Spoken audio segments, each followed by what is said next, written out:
Olá pessoal, tudo bem? Espero que estejam todos bem. Vamos dando sequência então ao nosso curso aqui de ética profissional. Na última aula estávamos falando a respeito de incompatibilidade, impedimento para o exercício da advocacia. E lá no finalzinho da aula estávamos falando a respeito das exceções mais importantes no que diz respeito à incompatibilidade e ao impedimento de exercício da advocacia. A primeira delas, vocês devem lembrar, é o caso do advogado estar ocupando uma posição na mesa do Poder Legislativo, seja na Câmara de Vereadores, na Assembleia Legislativa ou na Câmara de Deputados ou Senado Federal. Essa posição temporária, de 2 anos, enquanto o advogado estiver ocupando, ele é incompatível para o exercício da advocacia. E a outra exceção que nós falamos era a respeito da questão da docência, no que diz respeito às faculdades de Direito.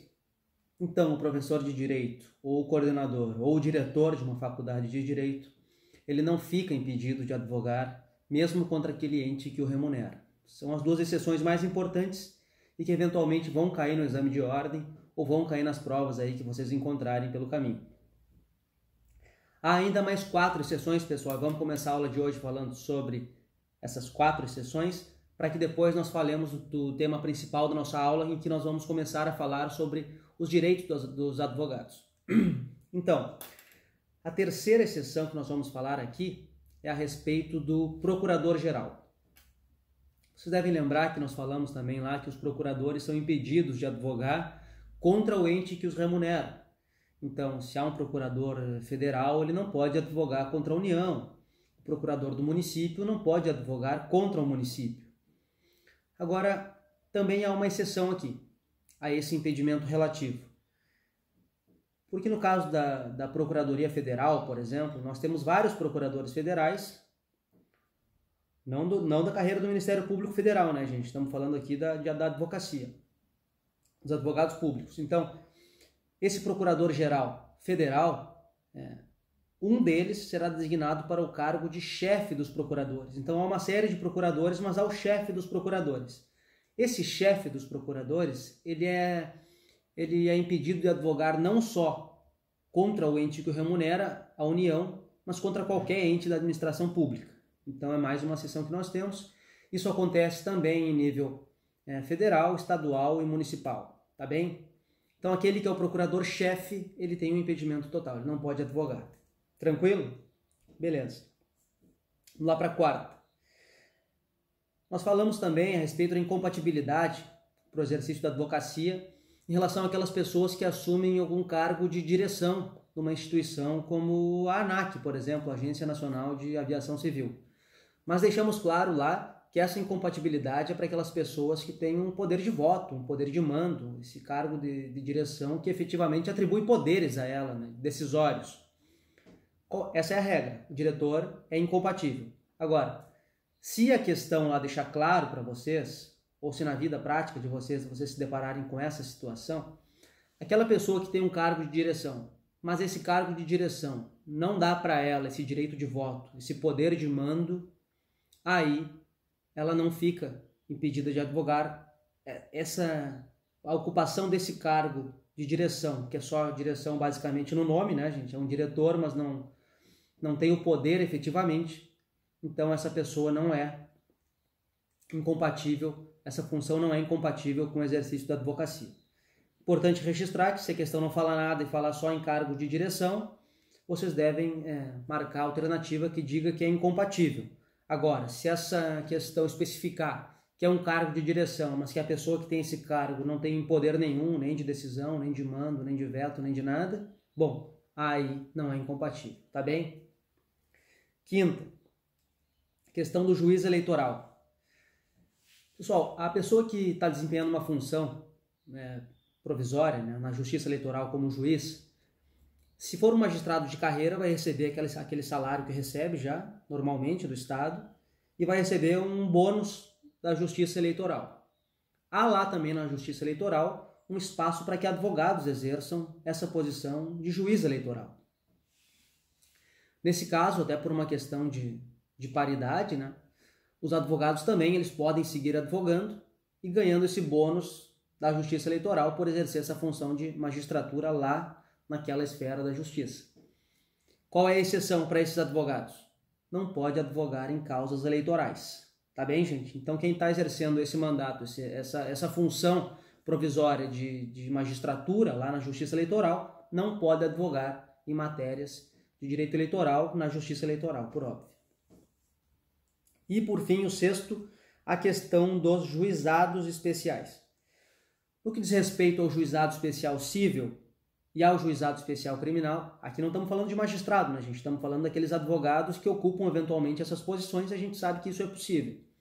Então, esses advogados que ocupam essa posição de juiz leigo, seja no juizado especial civil ou no criminal, essas pessoas elas ficam proibidas, né, ficam impedidas de exercer a advocacia nesse juizado na qual elas atuam.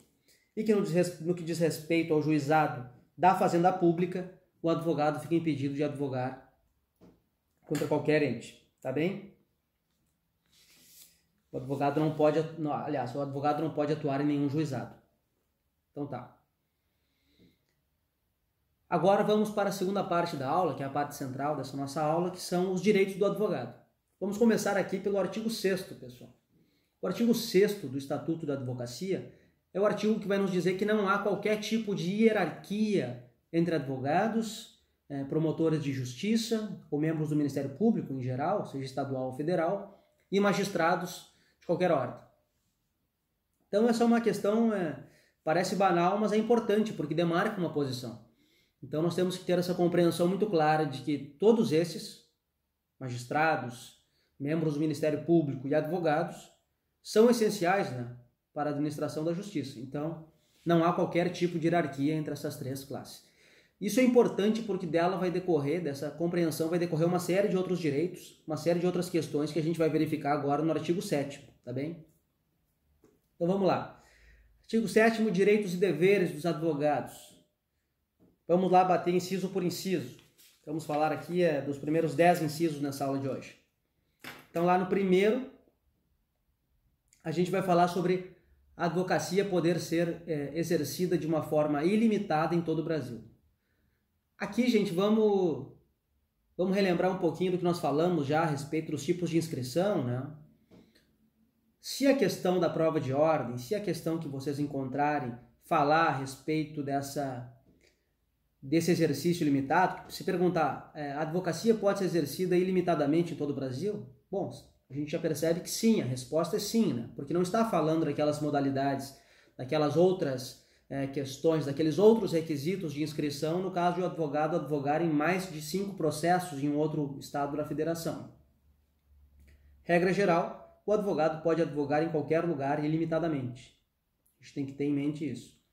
Se ele vai ter muitos processos e vai ter que fazer uma inscrição suplementar, é outra história. Agora, ele pode advogar em qualquer lugar? Pode. Ilimitadamente? Também.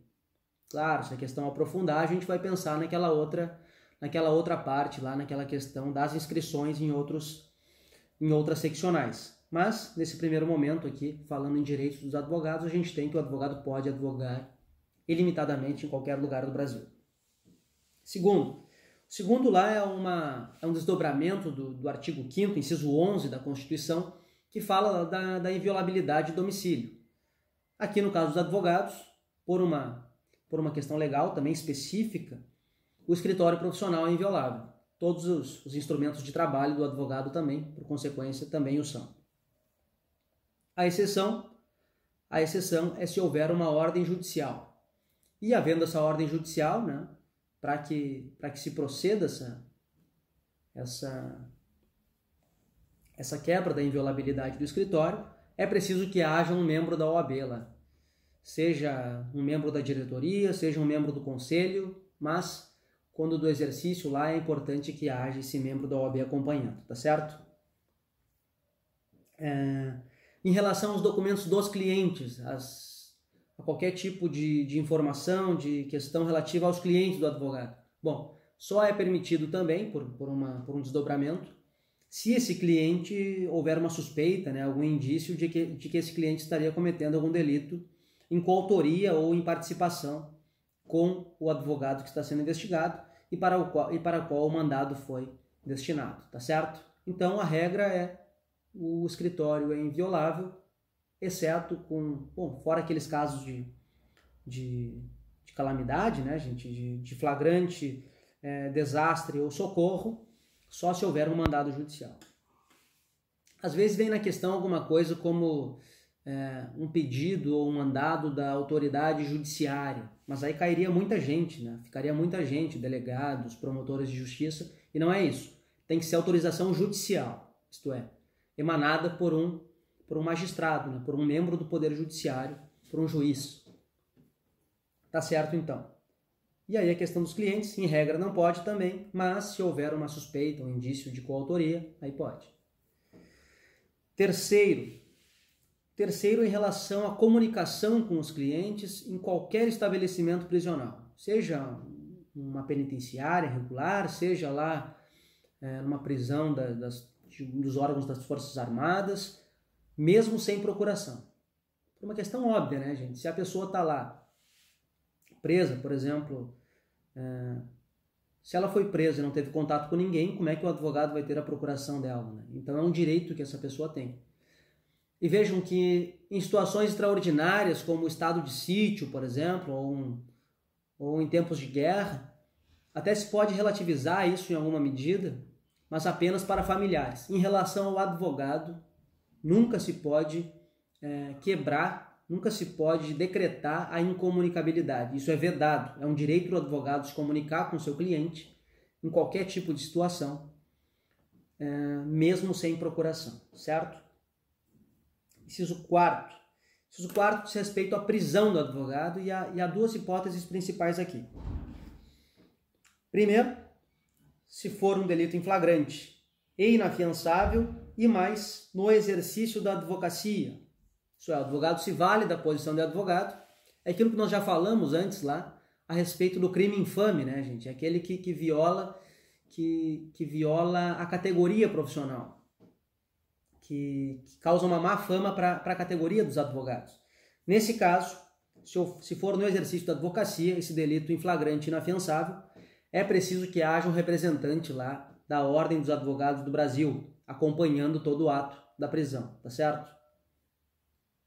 Em outros flagrantes, também, né, inafiançáveis, em que não houver essa questão do delito na prática do exercício da advocacia, nós vamos ter apenas uma determinação, apenas a imposição de um aviso à Ordem dos Advogados do Brasil de que um advogado está sendo preso em flagrante. Tá bem? Então, no primeiro caso, relativo à advocacia, tem que ter um membro da OAB, diretoria ou conselho. Se for não vinculado ao exercício da advocacia, basta que se avise a OAB. Tá bem? Inciso 5º, gente. Questão da prisão do advogado antes do trânsito em julgado da sentença penal condenatória. Antes do trânsito em julgado, o advogado só pode ficar preso em sala de Estado Maior. E aí tem que dar uma olhadinha lá para ver exatamente como é que é isso, né? A gente até tinha uma discussão antes se a OAB tinha que avalizar e tinha que concordar que é uma sala de Estado Maior ou não. Mas tem essa previsão aqui, e se na localidade não houver uma sala de Estado Maior, aí vale a prisão domiciliar do advogado. Isso aqui tudo antes do trânsito em julgado, né, pessoal? Depois do trânsito em julgado, não há qualquer tipo de diferenciação do advogado para qualquer cidadão não advogado. Isso é, vai cumprir pena lá no mesmo estabelecimento prisional que o outro cidadão que não é advogado. Mas antes do trânsito em julgado, tem essa prerrogativa aqui, tá bem? Inciso 6º aqui, pessoal, do artigo 7º. Primeiro fala da possibilidade de acesso do advogado a qualquer sala, tribunal, repartição pública, delegacia, não precisa pedir autorização, o advogado pode ir e frequentar qualquer tipo de espaço aí da administração pública, INSS, o advogado tem o direito de ir a esses lugares, tem direito de ingressar nas salas e verificar as coisas, tá bem? Cartórios, secretarias, tudo isso aí. Isso fala nos incisos A, B e C nas alíneas A, B e C do inciso 6. E na alínea D, fala a respeito da possibilidade do advogado participar de qualquer assembleia ou reunião que o seu cliente tenha sido convidado, convocado, ou que ele tenha permissão para ir, o advogado pode ir também, ou no seu lugar ou acompanhando o cliente. Desde que, aí tem que ter cuidado, haja uma procuração com poderes específicos. O cliente tem que permitir, tem que outorgar a procuração lá, concedendo exatamente poderes para esse tipo de ato, para ir a uma determinada reunião, para ir a uma determinada assembleia, tá bem?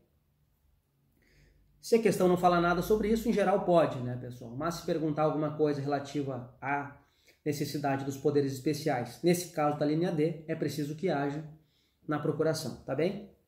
Então tá. Inciso 7.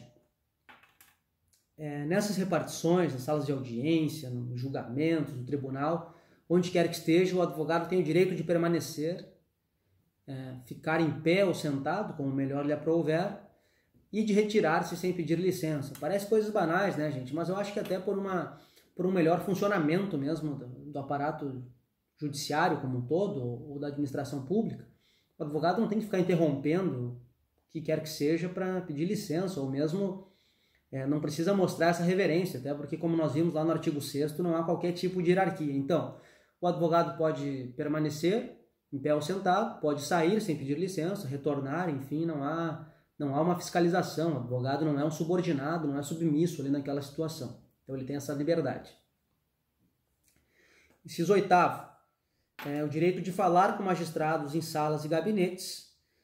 E o inciso 8º fala ainda na questão da ordem de chegada. Claro que é uma questão de bom senso, né, pessoal? Primeiro, o que é mais importante é justamente o fato de existir esse direito do advogado conversar com juízes. Então, essa questão de juiz que não quer atender advogados, ou que diz que tem que ser só com horário marcado, bom, isso não existe. Há uma determinação legal para que o magistrado receba o advogado, se não estiver em audiência, em alguma outra situação, é lógico, né?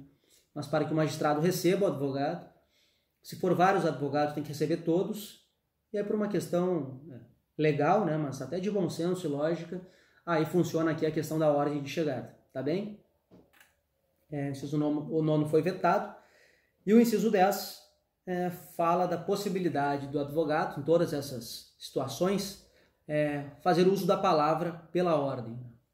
Fazer uso da palavra pela ordem é ou para esclarecer alguma questão legal, ou alguma questão, alguma dúvida fática que seja importante para a resolução do fato.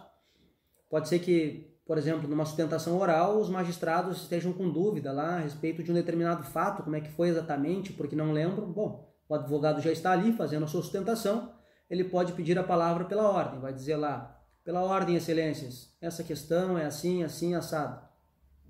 Então essa é uma possibilidade também, é um direito dos advogados de fazer uso da palavra pela ordem. Tá bem, gente? Esses são aqui os primeiros direitos dos advogados e assim avançamos um pouquinho mais no nosso curso.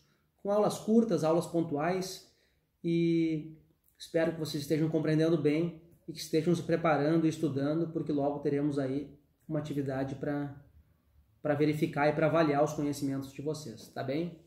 Então, obrigado pela atenção e até a próxima aula.